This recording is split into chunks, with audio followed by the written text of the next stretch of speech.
Namicha dureessa tokkotu jedhan ganama hirriba isaarraa ka'ee hihhiixatee karaa foddaa gaafa gara bakkee ilaalu namicha rakkataa karaa irra dhaabbatee kadhatu tokko arge.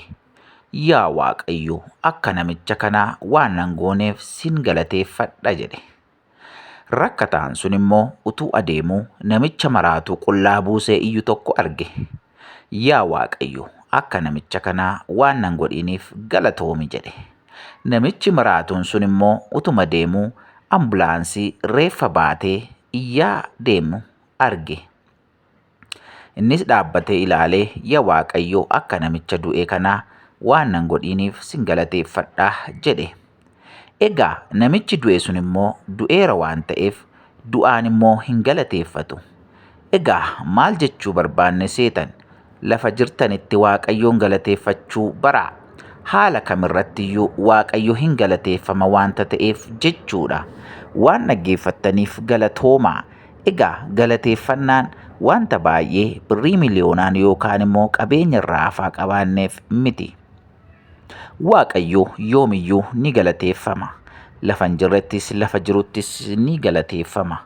Qabeenyi keenya yoo baay'ates yoo xiqqaates Waaqayyo ni galateeffama jechuudha.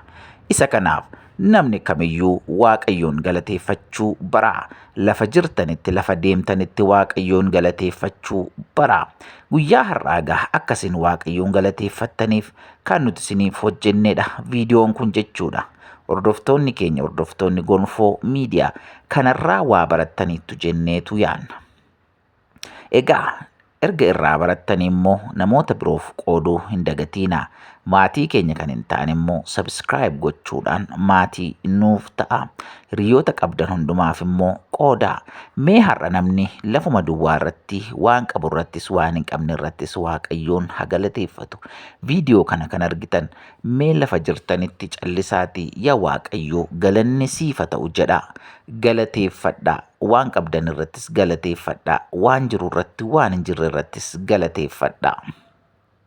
Sana booda erga galateeffattanii Waaqayyo immoo waan haaraa isinii dabala waanta ta'eef jireenya keessan irratti egaa yoo galateeffattan Waaqayyo jijjiiruu waan haaraa gochuu wanta danda'uuf namni kamiyyuu Waaqayyoon haa galateeffatu. Arrabni isaa waan hundumaan Waaqayyoon haa galateeffatu. Deemsa isaan hojii isaa hundumaatti wanta Waaqayyo isaaf godhe hundumaan Waaqayyoon haa galateeffatu isiniin jennaa. Egaa Waaqayyo isin haa eebbisu, bara keessan jireenya keessan haa eebbisu. Viidiyoo kana sheerii godhaa, wal biraatiin ga'aa. Namni kamuu Waaqayyoon akka galateeffatuuf waliif qoodaa isiniin jennaa. Eebbifamaa, guyyaa gaarii qabaadhaa. Waaqayyo isin haa eebbisu.